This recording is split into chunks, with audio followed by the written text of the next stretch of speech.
നമുക്കിനി ആലുവ ശിവക്ഷേത്രത്തിലേക്കാണ് പോകേണ്ടത്. എറണാകുളം ആലുവ ശിവക്ഷേത്രത്തിൽ മഹാശിവരാത്രി ചടങ്ങുകൾക്ക് തുടക്കമായിരിക്കുന്നു. ഇന്നു മുതൽ 3 ദിവസം മണപ്പുറത്ത് ബലിതർപ്പണത്തിനും തിരക്കേറും. 100-ലധികം ബലിത്തറകളാണ് സജ്ജീകരിച്ചിരിക്കുന്നത്. നാളെ ഉച്ചവരെ ആലുവ നഗരത്തിൽ ഗതാഗത നിയന്ത്രണം ഏർപ്പെടുത്തിയിട്ടുണ്ട്.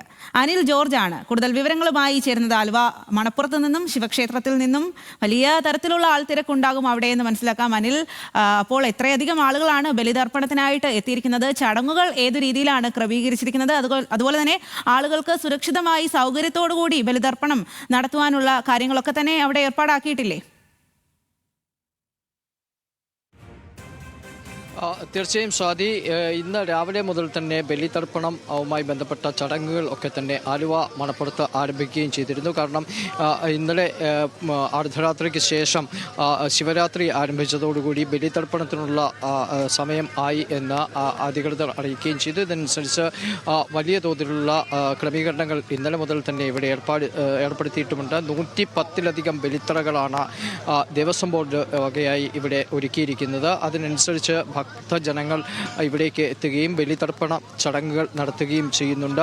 കർക്കിടക വാവിനേക്കാൾ ഇരട്ടിയിലധികം ആളുകളെ പ്രതീക്ഷിക്കുന്നുണ്ട് ബലിതർപ്പണവുമായി ബന്ധപ്പെട്ട മഹാശിവരാത്രിയിൽ. കാരണം മണപ്പുറത്ത് മഹാശിവരാത്രിയിലാണ് ബലിതർപ്പണത്തിന് ഏറ്റവും കൂടുതൽ ആളുകൾ എത്തുന്നത്. അത്തരത്തിൽ ഉള്ള ചടങ്ങുകൾ ഇവിടെ പുരോഗമിക്കുകയുമാണ്. ശിവരാത്രിയോടനുബന്ധിച്ച് ഇതിന് തൊട്ടപ്പുറത്ത്, ഈ ബലിത്തറകൾക്ക് തൊട്ടപ്പുറത്താണ് മണപ്പുറത്തെ ക്ഷേത്രമുള്ളത്. ക്ഷേത്രത്തിന് ചുറ്റുപാടും ഭക്തജനങ്ങൾ തടിച്ചുകൂടി ഇരിക്കുന്നുണ്ട്.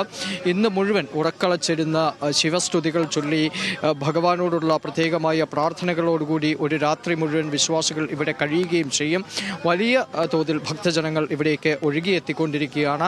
എല്ലാ വർഷവും ഒരുപാട് ഭക്തജനങ്ങൾ ഈ മണപ്പുറത്തേക്ക് എത്തുകയും ചെയ്യുന്നുണ്ട്. ഇത്തവണയും പതിവിന് യാതൊരു മുടക്കവും സംഭവിച്ചിട്ടില്ല. എല്ലാവിധ ക്രമീകരണങ്ങളും ഇവിടെ പൂർത്തിയായിട്ടുണ്ട്. പക്ഷേ ബലിതർപ്പണത്തിൻ്റെ തിരക്ക് ഏറ്റവും കൂടുതൽ അറിയണമെങ്കിൽ സ്വാതി, അത് ഇന്ന് അർദ്ധരാത്രിക്ക് ശേഷമാണ്. എഴുന്നള്ളപ്പിനും അതുപോലെ തന്നെ ശിവരാത്രി വിളക്കിനും ശേഷമാണ് ഭക്തജനങ്ങൾ കൂടുതലായി ബലിതർപ്പണത്തിന് ഈ ബലിത്തറകളിലേക്ക് എത്തുകയും ചെയ്യുന്നത്. അതുകൊണ്ട് അർദ്ധരാത്രിക്ക് ശേഷം ഇവിടെ ബലിതർപ്പണത്തിന് ഈ 110 ബലിത്തറകളിലും ആയിരക്കണക്കിന് ഭക്തർ ബലിതർപ്പണത്തിനായി എത്തുകയും ചെയ്യും. നിൽക്കാൻ പോലും ഇടമില്ലാത്ത രീതിയിൽ ഈ ബലിത്തറകൾ നിറയുകയും ചെയ്യുന്ന കാഴ്ച ഇന്ന് അർദ്ധരാത്രിക്ക് ശേഷമാണ് ഉണ്ടാവുക. നാളെ പകലും അതേപോലെ തന്നെ ബലിത്തറകളിൽ ആളുകൾ ഉണ്ടാവും. ഒപ്പം ചൊവ്വാഴ്ചയും ഗ്രഹണം ഉള്ള ദിവസം ആയതുകൊണ്ട് അന്നും ചൊവ്വാഴ്ചയും ബലിതർപ്പണത്തിനുള്ള സൗകര്യങ്ങളുണ്ടെന്ന് ഇവിടെ ക്ഷേത്ര ഭാരവാഹികൾ അറിയിക്കുകയും ചെയ്തിട്ടുണ്ട്. അതുകൊണ്ട് ചൊവ്വാഴ്ചയും ഇവിടെ ഭക്തജനങ്ങൾ ബലിതർപ്പണത്തിനായി എത്തും എന്ന കാര്യം ഉറപ്പാണ്. എല്ലാ ക്രമീകരണങ്ങളും ഇവിടെ പൂർത്തിയായിട്ടുണ്ട്. ആളുകൾക്ക് സുരക്ഷിതമായി കടന്നു വരാൻ കഴിയുന്ന രീതിയിൽ സ്ഥിരമായ പാലമുള്ളത് തന്നെ വലിയ തോതിൽ അപകട സാധ്യതകൾ കുറച്ചിട്ടുണ്ട്. എങ്കിലും പോലീസ് കൃത്യമായി ബോട്ടിൽ ഈ ആലുവ പുഴയിലൂടെ സഞ്ചരിക്കുന്നുണ്ട്. ഒപ്പം ഫയർഫോഴ്സിൻ്റെയും അതുപോലെ തന്നെ സിവിൽ ഡിഫൻഡർ സംഘത്തിൻ്റെയും ഒക്കെ ആളുകൾ കൃത്യമായി ഈ ഓരോ കടവുകളിലും കൃത്യമായി അവരുടെ ചുമതലകൾ നിർവഹിക്കുകയും ചെയ്യുന്നുണ്ട്. ഭക്തജനങ്ങൾ ഒരുപാട് പേർ എത്തിക്കൊണ്ടിരിക്കുന്ന ഒരു കാഴ്ചയും കൂടിയുണ്ട്. അപ്പുറത്ത് നിന്ന് ആ പാലത്തിലേക്ക് നോക്കിക്കഴിഞ്ഞു കഴിഞ്ഞാൽ നമുക്ക് അത്തരം കാഴ്ചകൾ കാണാൻ കഴിയുകയും ചെയ്യും. ആളുകൾ തിങ്ങി നടഞ്ഞ് ഇങ്ങോട്ടേക്ക് ആലുവയുടെ മറുകരയിൽ നിന്നും ഇപ്പുറത്തേക്ക് എത്തുകയും ചെയ്യുന്ന ഒരു കാഴ്ച ഇവിടെയുണ്ട്.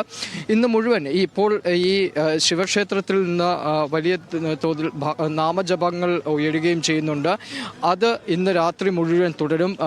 ഭഗവാനോടുള്ള സ്തുതി സമർപ്പിച്ചുകൊണ്ട് ഭക്തജനങ്ങൾ അവരുടെ പ്രാർത്ഥനകളും അവരുടെ ആഗ്രഹങ്ങളും. ശരി അനിൽ, എന്തായാലും ആലുവ മണപ്പുറത്ത് ശിവരാത്രിയോടനുബന്ധിച്ചുള്ള ബലിതർപ്പണ ചടങ്ങുകളൊക്കെ പുരോഗമിക്കുകയാണ്. 3 ദിവസം നീണ്ടു നിൽക്കും എന്നുള്ളതാണ്. വിശ്വാസികൾ അധികമായി അവിടേക്ക് എത്തിച്ചേരുന്നുണ്ട്. കാര്യങ്ങളെല്ലാം തന്നെ സുഗമമായി തന്നെയാണ് അവിടെ നടക്കുന്നതും. ആ വിവരങ്ങളാണ് അനിൽ ജോർജ് നമുക്ക് വിശദമായി വ്യക്തമാക്കി നൽകിയത്.